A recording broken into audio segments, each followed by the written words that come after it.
کر رہا ہے لیکن کوئی رکاوٹ کوئی چیز بن رہی ہو کہ اس کے اوپر کفر کا حکم نہیں لگے گا. وہ رکاوٹ بننے والی چیزیں کیا ہیں اب وہی پر آ رہا ہوں. اس سے پہلے میں آپ کے سامنے یہ باتیں رکھ رہا ہوں کہ یہ بتائیے کسی کے اوپر کفر کا حکم لگانے کی شرط کیا ہے؟ کفر کا حکم لگانے کی شرط کیا ہے؟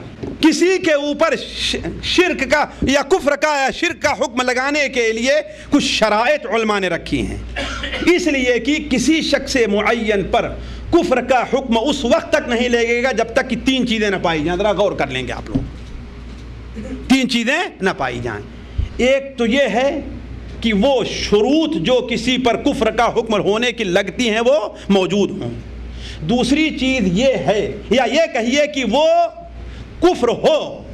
دوسری چیز یہ ہے کہ اس کے اوپر حجت قائم کی گئی ہو.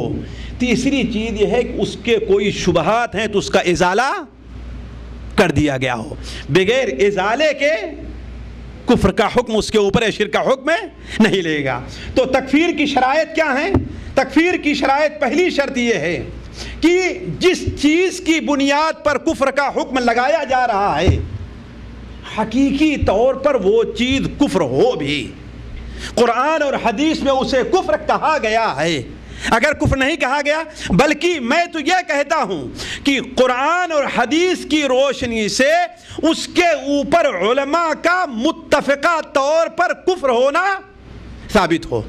یہ نہیں کچھ علماء اسے کفر کہتے ہیں اور کچھ علماء اسے کفر نہیں کہتے تو ایسی بنیاد پر بھی شخص معین پر کفر کا حکم لگانے سے پرہیز کرنا چاہیے.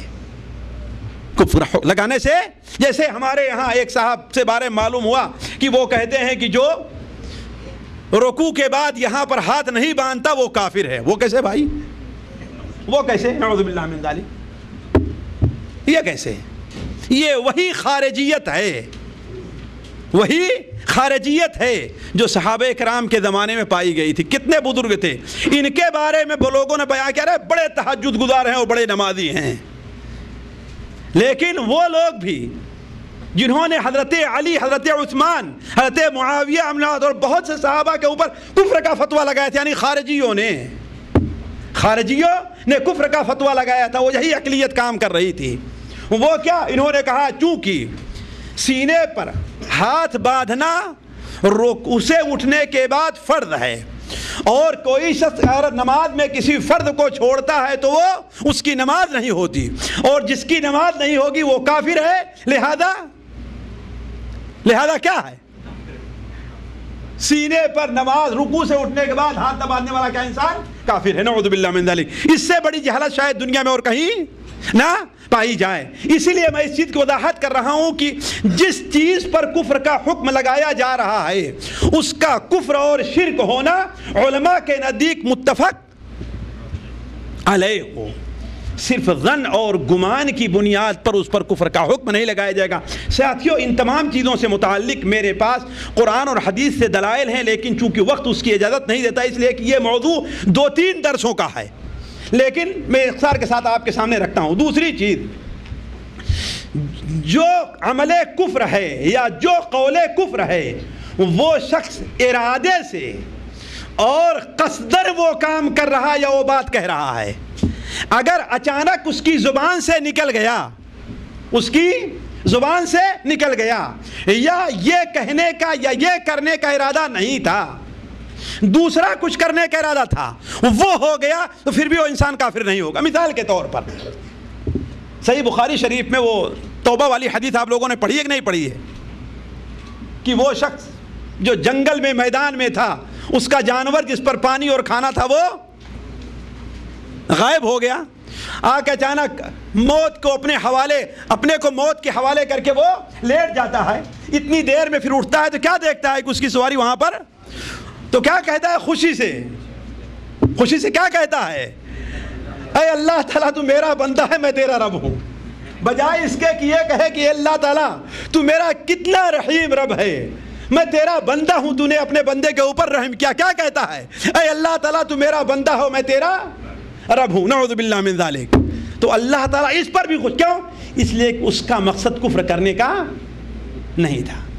یا اسی طریقے سے ایک شخص شکار کر رہا ہے، شکار کر رہا ہے، وہ شکار کو تلاش کرنے کے گیا، دیکھا کہ ایک جھاڑی کے اندر کسی چیز کے کھرکھر کی آواز آ رہی، اس کا مطلب یہاں پر کیا ہے، کوئی جانور شکار ضرور ہے۔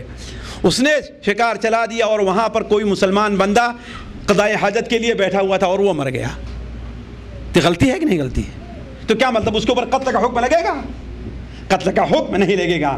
تو اسی لیے علماء کہتے ہیں کہ وہ کلمہ کفر کرنے کا، کہنے کا قصد اور ارادہ رکھتا ہو، اگر قصد ارادہ نہیں ہے تو مثال کے طور پر قرآن مجید سے ایک دلیل لے لیجئے، دلیلیں تو بہت ہیں لیکن میں آگے بڑھتا ہوں، قرآن مجید سے ایک دلیل لے لیجئے۔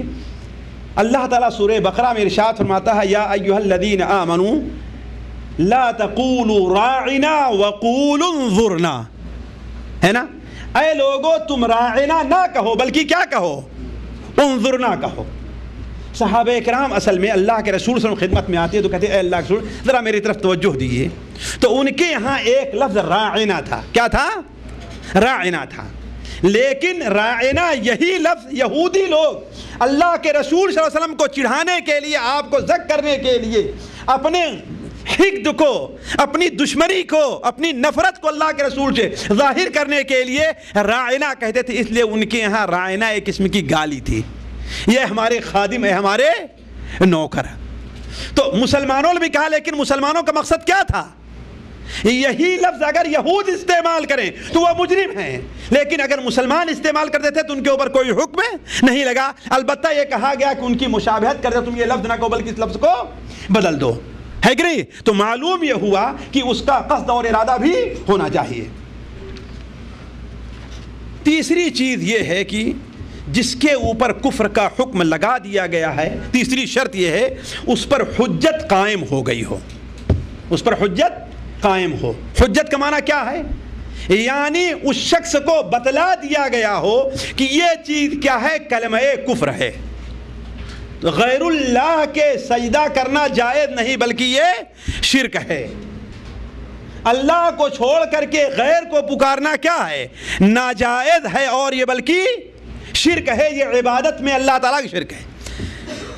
جو علم اللہ تبارک و تعالیٰ کا ہے، ہر جگہ کی چھوٹی بڑی چیز کو اللہ تعالیٰ جانتا اور دیکھتا ہے، یہ صفت کس کی ہے؟ اللہ تعالیٰ کی ہے، غیر اللہ کی نہیں ہے۔ جب تک اسے بتایا نہ جائے تب تک اس کے اوپر کفر کا حکم نہیں لگے گا۔ اللہ تبارک و تعالیٰ ارشاد فرماتا ہے وَمَا كُنَّا مُعَذِّبِينَ حَتَّى نَبْعَثَ رَسُولًا، ہم کسی کو اس وقت تک عذاب نہیں دیں گے جب تک کہ ہم اس کے پاس اپنا رسول نہ بھیجیں۔